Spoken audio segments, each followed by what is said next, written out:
Hello दोस्तों, नमस्कार। मैं भी एक आप सभी का स्वागत करता हूं आपके अपने इस यूट्यूब परिवार में।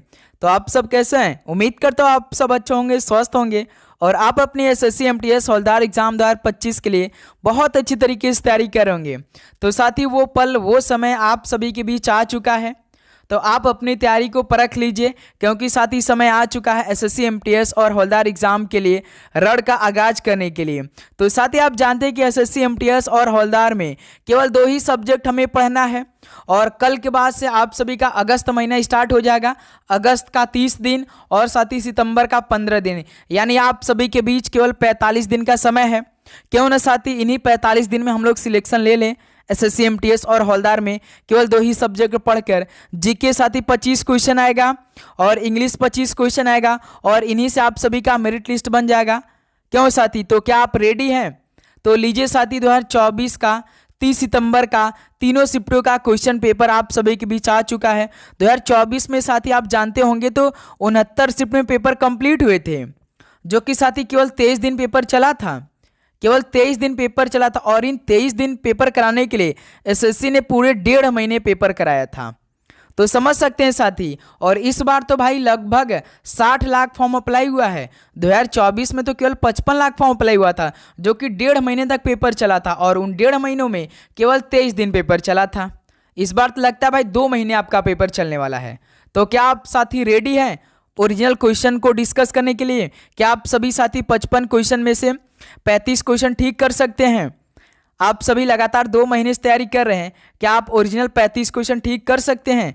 क्या आपको अपने ऊपर विश्वास है कि हम 35 क्वेश्चन ठीक कर सकते हैं? तभी साथी इस क्लास में आप आइएगा, नहीं तो आप जा सकते हैं। आपको हम ओपन चैलेंज दे रहे हैं। यदि साथी आप इन 35 क्वेश्चन को ठीक कर लेते हैं तो समझिए आप सभी की जो तैयारी है ना, वो बहुत अच्छी तरीके से चल रही है। हमने आपसे कहा था कि हम आपके लिए एसएससी एमटीएस और हवलदार के लिए पूरे 5 साल का क्वेश्चन पेपर हल कराएंगे। तो हमने 2022 का और 2023 का काफ़ी अच्छी तरीके से हल करा दिया है। अब साथी 2024 का बाकी है। यही हम 3 साल का केवल क्वेश्चन पेपर को हल करेंगे। और जो 2021 और 2020 में पेपर हुआ था, तो कुछ मोस्ट इम्पॉर्टेंट क्वेश्चन को हम आपके बीच ला देंगे। आप टेंशन बिल्कुल भी नहीं लेंगे, क्योंकि 2020 और 21 का हमने पेपर देखा तो बिल्कुल इजी सॉल्व पूछे गए थे, कोई भी हार्ड लेवल के सॉल्व नहीं पूछे गए थे। तो वो हमें इजी सॉल्व करने की जरूरत नहीं है। तो 2024 का पेपर आप हल कर लीजिए, उसके बाद अपनी सारी तैयारी को देख लीजिए कि आप सभी जो इस टाइम बिल्कुल इजी क्वेश्चन कर रहे हैं उससे कुछ फ़ायदा होगा कि नहीं, कि हम वही इजी सॉल्व करते हैं और पेपर में बैठे तो भाई हमें हाई लेवल के सॉल्व मिल गए, तो उस टाइम तो हमें इतना गुस्सा लगेगा। जो सर लोग कहते हैं इजी सॉल्व आता है, बिल्कुल नहीं साथी। देख लीजिए आप सभी के बीच में हम क्वेश्चन को डिस्कस कराएंगे आप सभी के बीच। जितने स्टूडेंट पहली बार फॉर्म अप्लाई किए हैं तो देख लो भाई आप सभी के बीच में कैसा क्वेश्चन आने वाला है। आपकी शिफ्ट में जब आपका कंप्यूटर खुलेगा, पहले तो आपका मैथ खुलेगा और रीजनिंग खुलेगा। केवल यदि आपका उसमें पूरा बेसिक क्लियर है तो आपको टेंशन लेने की नहीं ज़रूरत है। उसमें केवल आपको क्वालिफाइंग करना जरूरी होता है। उसमें नंबर भी नहीं जुड़ता है साथी, और उसमें नेगेटिव मार्किंग भी नहीं रहता, ये आप सभी को मालूम होना चाहिए। लेकिन साथी जीके इंग्लिश में 1 नंबर का नेगेटिव मार्किंग रहता है। ओके, तो आज से साथी हम लोग स्टार्ट करेंगे 2024 का 30 सितंबर का तीनों शिफ्टों का पेपर। कल 1 अक्टूबर का, फिर 4 अक्टूबर का, 9 अक्टूबर का, 13 अक्टूबर का, ऐसे चला था आपका पेपर। लगातार पेपर नहीं चला था, 1.5 महीने में केवल 23 दिन आपका पेपर चला था। तो चलिए दोस्त, इस क्लास को स्टार्ट कर लेते हैं। डेली क्लास आपको सुबह 8 बजे और 12:35 पे, और एक साथी शाम में 6:35 पे। देखिए ओरिजिनल सवाल पहला, 1976 में अनुच्छेद 51A के तहत भारतीय संविधान के किस भाग में मौलिक कर्तव्य शामिल किए गए थे? बताइए साथी, 1976 में अनुच्छेद 51A के तहत भारतीय संविधान के किस भाग में मौलिक कर्तव्य शामिल किए गए थे? तो मेरे दोस्त भाग 4A में शामिल किए गए थे। बी ऑप्शन क्या हो जाएगा? बिल्कुल राइट आंसर हो जाएंगे। चलिए अगला सवाल कॉल करिए, क्वेश्चन नंबर 2 को। निम्नलिखित में से कौन सी पूंजीगत वस्तु कैपिटल गुड की विशेषता में से एक है? बताइए साथी, कैपिटल गुड की विशेषता कौन इनमें से? तो याद रखिएगा वे टिकाऊ होती हैं। ऑप्शन सी क्या हो जाएगा? बिल्कुल राइट आंसर हो जाएंगे। ओके, चलिए नेक्स्ट अगला सवाल कॉल करिए, क्वेश्चन नंबर 3 को। कनक रेले जिन्होंने नालंदा नृत्य अनुसंधान केंद्र, नालंदा डांस रिसर्च सेंटर की स्थापना की, भारत के निम्नलिखित में से किस शास्त्रीय नृत्य शैली की कलाकार थे? बताइए साथी, कनक रेले जिन्होंने भाई नालंदा नृत्य अनुसंधान केंद्र की स्थापना की। तो भारत की किस शास्त्रीय नृत्य शैली की कलाकार थी? कनक रेले। तो याद रखेंगे मोहिनी अट्टम की थी। ऑप्शन यहाँ से आपका क्या बनेगा? बिल्कुल राइट आंसर हो जाएंगे। चलिए दोस्त अगला सवाल कॉल करिएगा। क्वेश्चन नंबर 4 क्या दे रखा है? कृषि का रबी ऋतु अक्टूबर नवंबर में शुरू होती है और किस महीने में समाप्त होती है? बताइए साथी। कृषि का रबी ऋतु अक्टूबर नवंबर में शुरू हो जाती है। रबी मतलब कौन सा ऋतु? ठंडी का समय होता है, रबी का मौसम। अक्टूबर नवंबर में देखिए बुआई शुरू हो जाती है और साथ ही जो समाप्त होती है ये मार्च अप्रैल में जाकर। बी ऑप्शन क्या हो जाएगा? बिल्कुल राइट आंसर हो जाएंगे। चलिए अगला सवाल कॉल करिए। क्वेश्चन नंबर 5 को, टमाटर का लाल रंग किसकी उपस्थिति कारण होती है? बताइए साथी। जो टमाटर का लाल रंग होता है ना वो किसकी उपस्थिति कारण होता है? तो मेरे दोस्त याद रखिएगा लाइकोपीन की उपस्थिति कारण है जो टमाटर का रंग होता है ना वो लाल होता है। डी ऑप्शन क्या हो जाएगा? बिल्कुल राइट आंसर हो जाएंगे।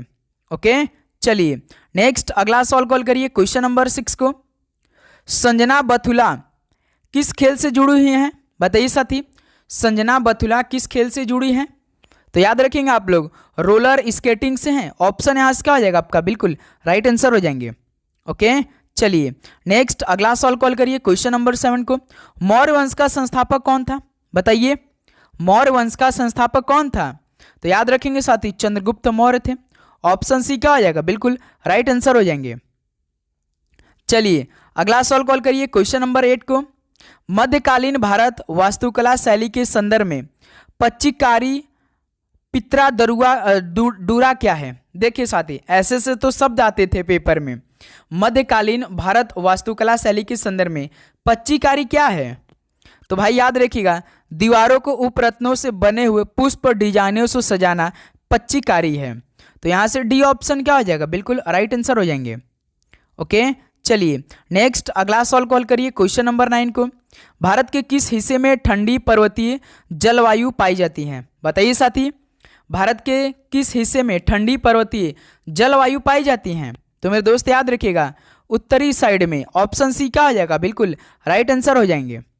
ओके चलिए अगला सवाल कॉल करिए। क्वेश्चन नंबर 10 को, 2011 की जनगणना के अनुसार किस केंद्र शासित प्रदेश की साक्षरता दर न्यूनतम थी? बताइए दोस्त 2011 की जनगणना के अनुसार किस केंद्र शासित प्रदेश की साक्षरता दर बिल्कुल मिनिमम थी? तो मेरे दोस्त याद रखिएगा दादरा और नगर हवेली की थी। डी ऑप्शन क्या हो जाएगा? बिल्कुल राइट आंसर हो जाएंगे। चलिए अगला सवाल कॉल करिए। क्वेश्चन नंबर 11 को, निम्न में से कौन सा पद्म पुरस्कारों का घटता क्रम क्या है? भाई इनमें से कौन सा पद्म पुरस्कारों का घटता क्रम है? बताइए। तो पहले देखिए साथी पद्मश्री, पद्म भूषण, पद्म विभूषण, यानी यही साथी क्या है? घटता क्रम है। पद्म विभूषण, फिर उसके बाद पद्म भूषण, लास्ट में कौन आता है? पद्मश्री आता है।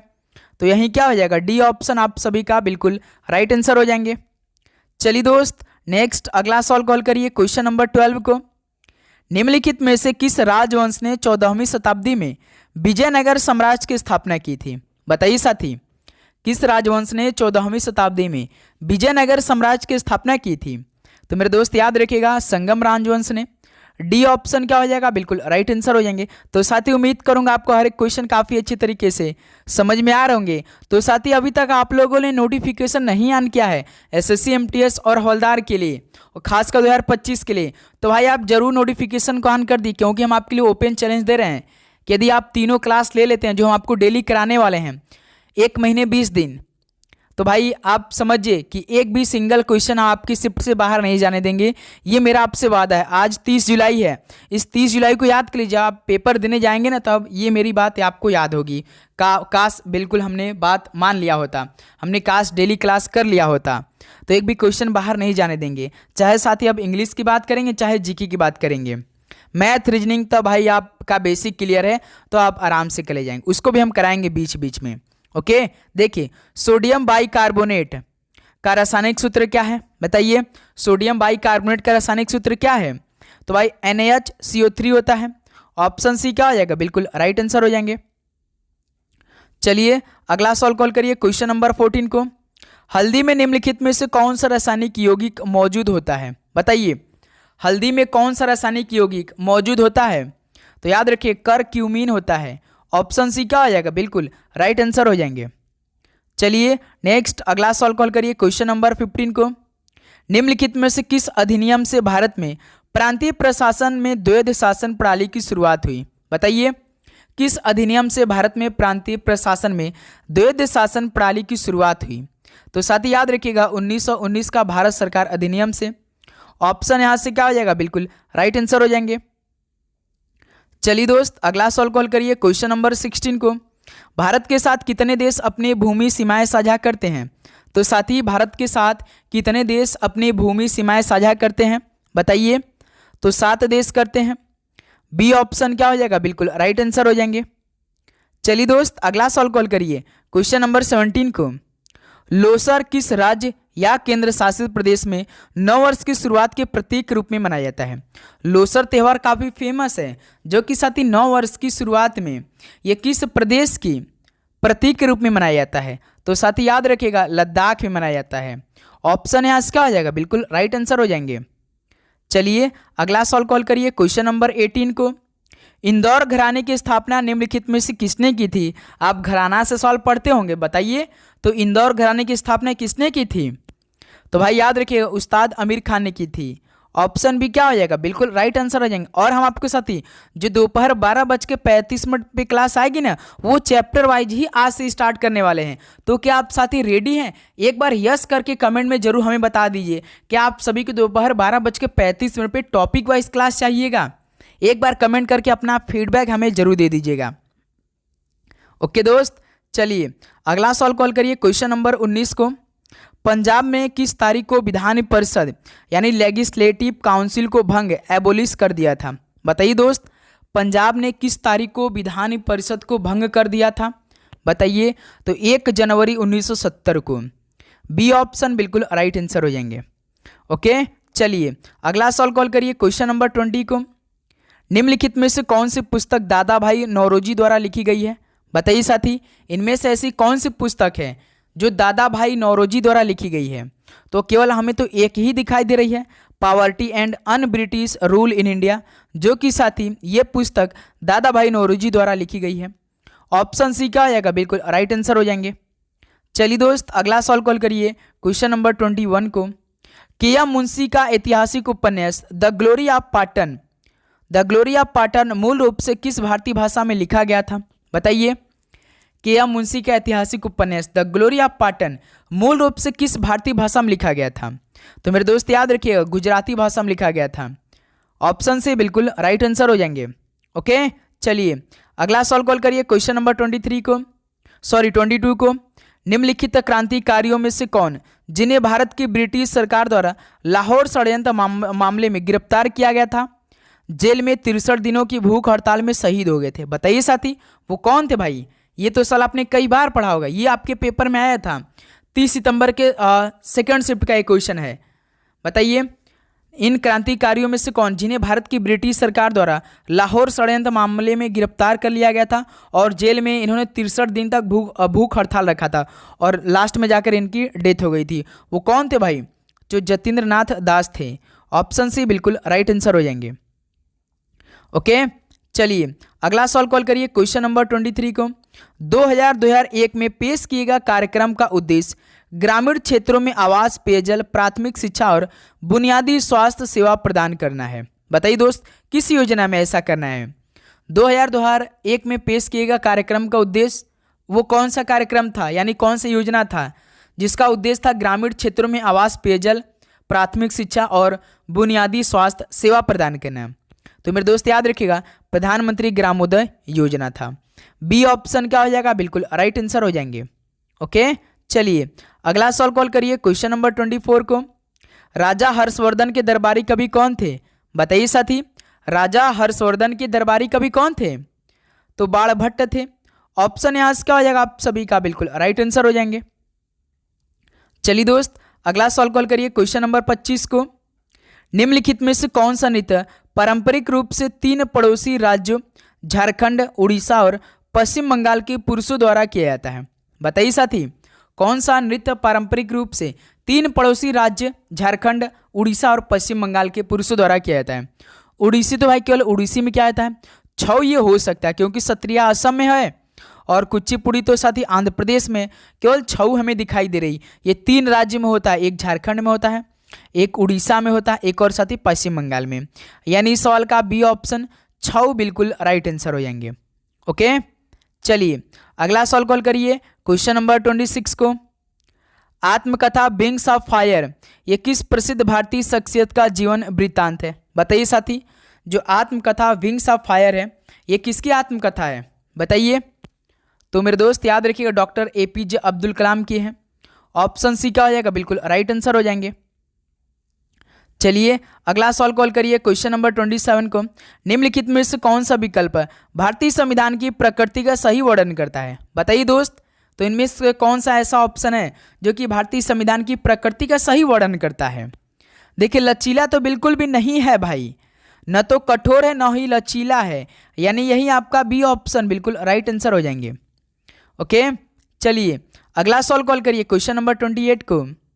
निम्नलिखित में से कौन सा वास्तुशिल्प तत्व सिंधु घाटी सभ्यता के निर्माण स्थलों में बाहर रखा गया, एक्सक्लूडेड है? बताइए साथी, इनमें से कौन सा वास्तुशिल्प तत्व सिंधु घाटी सभ्यता के निर्माण स्थलों में बाहर रखा गया है? तो मेरे दोस्त याद रखिएगा लौह स्लैब को बाहर रखा गया है। ऑप्शन यहाँ सबका बिल्कुल राइट आंसर हो जाएंगे। ओके, चलिए अगला सवाल कॉल करिए क्वेश्चन नंबर 29 को। किस कोशिकांग में राइबोसोमल यानी आरएनए राइबोसोमल आरएनए होता है और वह राइबोसोम के उत्पादन की प्रक्रिया में शामिल होता है? बताइए दोस्त, किस कोशिकांग में राइबोसोमल आरएनए होता है और वह राइबोसोम के उत्पादन की प्रक्रिया में शामिल भी होता है? तो भाई याद रखिए केंद्रिका होता है। डी ऑप्शन बिल्कुल राइट आंसर हो जाएंगे। ओके, चलिए नेक्स्ट अगला सवाल कॉल करिए क्वेश्चन नंबर 30 को। बथुकम्मा त्यौहार किस राज्य से संबंधित है? बताइए, बथुकम्मा त्यौहार किस राज्य में सेलिब्रेट किया जाता है? तो साथ ही याद रखिएगा तेलंगाना में होता है। बी ऑप्शन क्या हो जाएगा? बिल्कुल परफेक्ट आंसर हो जाएंगे। ओके, तो साथ ही लास्ट में अपना स्कोर करेंगे भाई। हम इसलिए फटाफट चल रहे हैं क्योंकि हमें 69 शिफ्ट लगभग 10 तारीख तक समाप्त करना है। 2024 का पहले हम हर एक क्वेश्चन को डिस्कस करेंगे, उसे काफ़ी अच्छी तरीके से देखना है, हमें एनालिसिस करना है, लेकिन आपको याद करना है। ऐसा नहीं कि साथी कि बस हम आपको देखना है, उसे हर क्वेश्चन को पढ़ना है, उसे याद करना है। डेली का डेली आपको PDF मिलेगा, टेलीग्राम लिंक दिया गया है डिस्क्रिप्शन बॉक्स में, उसे काफ़ी अच्छी तरीके से ज्वाइन करिए और अपनी एक एक दिन का शिफ्ट का क्या करिए वो साथी PDF प्रोवाइड लीजिए। लास्ट में कैसे आप डाउनलोड करेंगे फ्री में हम बता देंगे। देखिए 1928 में निम्नलिखित में से किसने कांग्रेस पार्टी की नेहरू रिपोर्ट स्वतंत्र भारत के लिए एक भावी संविधान लिखी जो स्वतंत्र उपनिवेश का दर्जा देने पर आधारित थी? बताइए, 1928 में किसने कांग्रेस पार्टी की नेहरू रिपोर्ट स्वतंत्र भारत के लिए एक भावी संविधान लिखी जो स्वतंत्र उपनिवेश का दर्जा देने पर आधारित थी? तो साथ ही याद रखिएगा मोतीलाल नेहरू थी। डी ऑप्शन मोतीलाल नेहरू बिल्कुल परफेक्ट आंसर हो जाएंगे। चलिए नेक्स्ट अगला सवाल कॉल करिए क्वेश्चन नंबर 32 को। राग दीपक का संबंध किस प्रसिद्ध संगीतकार से है? बताइए, राग दीपक का संबंध किस प्रसिद्ध संगीतकार से है? तो याद रखेंगे साथी तानसेन से है। ऑप्शन यहाँ सबका बिल्कुल राइट आंसर हो जाएंगे। चलिए अगला सवाल कॉल करिए क्वेश्चन नंबर 33 को। पटकाई पहाड़ियाँ ये किन पर्वतों का भाग है? बताइए साथी, जो पटकाई हिल्स है ये किन पर्वतों का भाग है? तो याद रखेंगे साथी पूर्वांचल पर्वतों का भाग है पटकाई पहाड़ियाँ। ऑप्शन है यहाँ सबका बिल्कुल राइट आंसर हो जाएंगे। ओके, चलिए नेक्स्ट अगला सवाल कॉल करिए क्वेश्चन नंबर 34 को। 1991 की जनगणना में कौन सा राज्य साक्षरता दर के मामले में सर्वोच्च स्थान पर था जिसकी साक्षरता दर राष्ट्रीय औसत से अधिक थी? बताइए साथी, 1991 की जनगणना में कौन सा राज्य साक्षरता दर के मामले में सर्वोच्च स्थान पर था और जिसकी साक्षरता दर राष्ट्रीय औसत से अधिक थी? तो मेरे दोस्त याद रखिएगा केरल की थी। ऑप्शन यहाँ सबका बिल्कुल राइट आंसर हो जाएंगे। चलिए दोस्त अगला सवाल कॉल करिए क्वेश्चन नंबर 35 को। एक पूर्ण निरंकुश शासक के रूप में बलबन के शासन के कारण निम्नलिखित में से कौन सी घटना घटित हुई? बताइए साथी, एक पूर्ण निरंकुश शासक के रूप में बलबन के शासन के कारण कौन सी घटना घटित हुई थी? बताइए। तो साथी याद रखिएगा चालीसा का विनाश हुआ था। बी ऑप्शन बिल्कुल राइट आंसर हो जाएंगे। ओके, चलिए नेक्स्ट अगला सवाल कॉल करिए क्वेश्चन नंबर 36 को। निम्नलिखित में से कौन सा बांध दामोदर घाटी निगम का हिस्सा है? बताइए, इनमें से कौन सा बांध दामोदर घाटी निगम का हिस्सा है? तो मेरे दोस्त याद रखिएगा मैथन बांध है। डी ऑप्शन बिल्कुल राइट आंसर हो जाएंगे। ओके, चलिए अगला सवाल कॉल करिए क्वेश्चन नंबर 37 को। शब्द फ्रूट फॉल्ट निम्नलिखित में से किस खेल से संबंधित है? बताइए साथी। फूट फॉल्ट भी बोल सकते हैं, कहीं कहीं फ्रूट फॉल्ट भी लिखा रहता है। तो किस खेल से संबंधित होता है? तो ये टेनिस होता है। ऑप्शन सी बिल्कुल राइट आंसर हो जाएंगे। ओके, चलिए अगला सवाल कॉल करिए क्वेश्चन नंबर 38 को। अनुच्छेद 181 के अनुसार जब किसको पद से हटाने का प्रस्ताव राज्य विधानसभा में विचाराधीन हो उस समय वह अध्यक्षता नहीं कर सकता। बताइए साथी। तो मेरे दोस्त याद रखिएगा अनुच्छेद 181 के अनुसार जब साथी लोकसभा अध्यक्ष को पद से हटाने का प्रस्ताव राज्य विधानसभा में विचाराधीन हो तो इस टाइम वह अध्यक्ष नहीं कर सकता है, वो उस टाइम अध्यक्षता नहीं कर सकता है। तो सी ऑप्शन बिल्कुल राइट आंसर हो जाएंगे। ये बात याद रखिएगा आप लोग। चलिए दोस्त अगला सवाल कॉल करिए क्वेश्चन नंबर 39 को। अनुच्छेद 74 पहले के अनुसार मंत्रिपरिषद यानी काउंसिल ऑफ मिनिस्टर का प्रमुख कौन होता है? बताइए। अनुच्छेद 74 फर्स्ट के अनुसार मंत्रिपरिषद का प्रमुख कौन होता है? तो साथी प्रधानमंत्री होता है, पीएम साहब होते हैं। डी ऑप्शन बिल्कुल राइट आंसर हो जाएंगे। चलिए दोस्त अगला सवाल कॉल करिए क्वेश्चन नंबर 40 को। निम्नलिखित में से कौन सा एक भारतीय लोक नृत्य है? तो इनमें से कौन सा एक भारतीय लोक नृत्य है? तो मेरे दोस्त याद रखिएगा बिहू है। ऑप्शन यहाँ सबका बिल्कुल राइट आंसर हो जाएंगे। चलिए दोस्त अगला सवाल कॉल करिए क्वेश्चन नंबर 41 को। 42वें संवैधानिक संशोधन द्वारा मौलिक कर्तव्यों पर निम्नलिखित में से कौन सा अनुच्छेद भारतीय संविधान में शामिल किया गया था? बताइए साथी। 42वें संवैधानिक संशोधन द्वारा मौलिक कर्तव्यों पर कौन सा अनुच्छेद भारतीय संविधान में शामिल किया गया था? तो साथी अनुच्छेद 40 किया गया था। ऑप्शन सी क्या हो जाएगा? बिल्कुल परफेक्ट आंसर हो जाएंगे। चलिए दोस्त अगला सवाल कॉल करिए क्वेश्चन नंबर 42 को। निम्नलिखित में से कौन सा रासायनिक सूत्र H2SO4 वाला यौगिक है? H2SO4 ये तो काफ़ी इजी हो गया भाई, सल्फ्यूरिक अम्ल का है। ऑप्शन सी बिल्कुल परफेक्ट आंसर हो जाएंगे। चलिए दोस्त नेक्स्ट अगला सवाल कॉल करिए क्वेश्चन नंबर 43 को। निम्नलिखित में से फसल ऋतु और संबंधित के गलत युग्म की पहचान कीजिए। रबी तो भाई देखिए ठंडी के समय में हो जाता है गेहूँ। रबी धान क्या साथी? रबी के समय धान होता है भाई? धान तो इस टाइम हो रहा है। कौन सा मौसम होता है? ये कौन सा मौसम चल रहा है?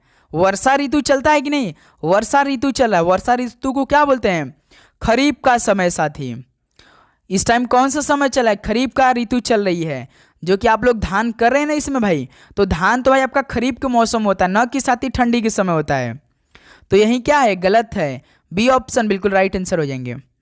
चलिए अगला सवाल कॉल करिए क्वेश्चन नंबर 44 को। स्वतंत्रता के बाद के पहले राष्ट्रीय खेलों की मेजबानी निम्नलिखित में से किस नगर में की गई थी? बताइए। स्वतंत्रता के बाद के पहले राष्ट्रीय खेलों की मेजबानी किस नगर में की गई थी? तो मेरे दोस्त याद रखिएगा लखनऊ में की गई थी। डी ऑप्शन बिल्कुल राइट आंसर हो जाएंगे। चलिए अगला सवाल कॉल करिए क्वेश्चन नंबर 45 को। अकबर के शासनकाल के दौरान दीवान के नाम से जाना जाने वाला अधिकारी मुगल साम्राज्य के निम्नलिखित में से किस भाग से संबंधित था? बताइए। अकबर के शासनकाल के दौरान दीवान के नाम से जाने वाला अधिकारी मुगल साम्राज्य के किस भाग से संबंधित था? तो मेरे दोस्त याद रखिएगा वित्त से संबंधित था। बी ऑप्शन वित्त बिल्कुल परफेक्ट आंसर हो जाएंगे। ओके, चलिए अगला सवाल कॉल करिए क्वेश्चन नंबर 46 को। वैश्विक प्रौद्योगिकी शिखर सम्मेलन यानी ग्लोबल टेक्नोलॉजी समिट 2022 ये कहाँ पर आयोजित किया गया था? बताइए दोस्त।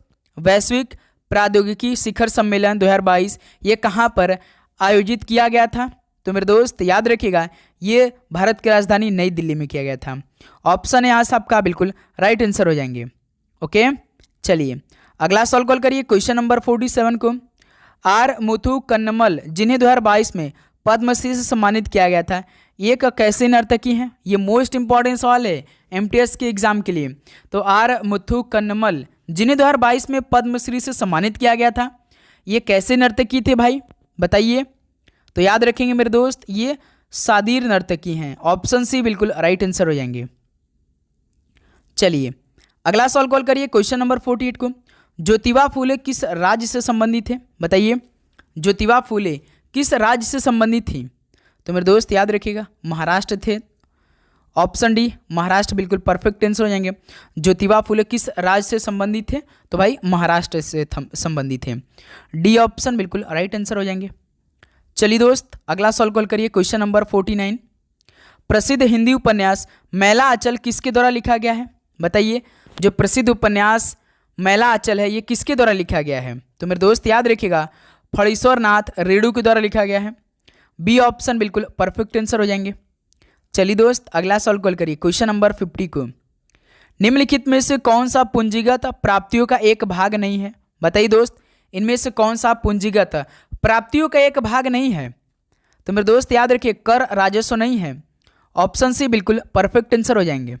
ओके, चलिए अगला सॉल्व कॉल करिए। क्वेश्चन नंबर 51 को, प्राचीन संस्कृति ग्रंथों को पढ़ने के लिए वर्ष 1791 में हिंदू कॉलेज की स्थापना कहाँ पर की गई थी? बताइए साथी, प्राचीन संस्कृति ग्रंथों को पढ़ाने के लिए वर्ष 1791 में हिंदू कॉलेज की स्थापना कहाँ पर की गई थी? तो मेरे दोस्त याद रखिएगा, बनारस शहर में किया गया था। अपने बनारस में किया गया था, महादेव की नगरी काशी में भाई।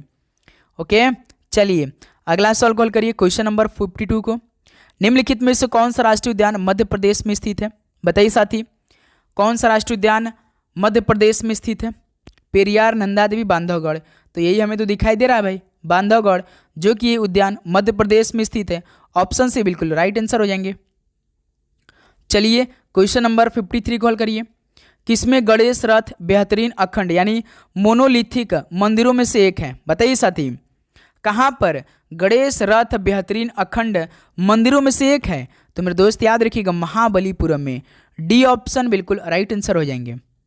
ओके, चलिए अगला सवाल कॉल करिए। क्वेश्चन नंबर 54 को, हिंदू मंदिर हिंगलाज माता और कटास राज भारत के किस पड़ोसी देश में स्थित है? देखिए, जो साथी हिंदू मंदिर है हिंगलाज माता, इससे आपको नहीं मालूम हो रहा होगा कि ये किस पड़ोसी देश में स्थित है, लेकिन साथी जब कटास राज की बात आई होगी तब आपको मालूम हुआ होगा कि कटास राज तो पाकिस्तान में स्थित है भाई। तो याद रखिएगा, हिंगलाज माता मंदिर और कटास राज मंदिर ये साथी कहाँ पर स्थित है? पाकिस्तान देश में स्थित है।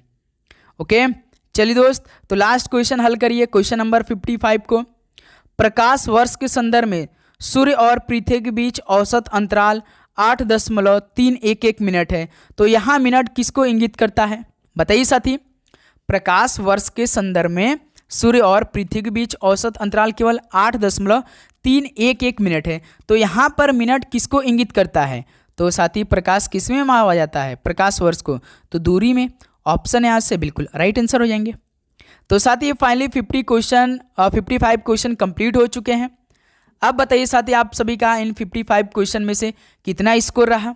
बताइए, आपका आज 30 सितंबर 2024 का ओरिजिनल क्वेश्चन पेपर का 3 शिफ्ट का क्वेश्चन ये रहा। बताइए दोस्त, उम्मीद करूंगा आपको हर एक क्वेश्चन काफ़ी अच्छी तरीके से समझ में आया होगा। तो साथ ही आप चैनल पे हैं तो सब्सक्राइब करिए भाई। लगातार आपको डेली सुबह 8 बजे क्लास मिलेगी, दोपहर 12:35 पे और एक शाम में 6:35 पे आपको डेली क्लास लेना है बहुत अच्छी तरीके से। ओके, एक सीट बस आपको मेहनत करना, एक सीट दिलाने का वादा मेरा है भाई।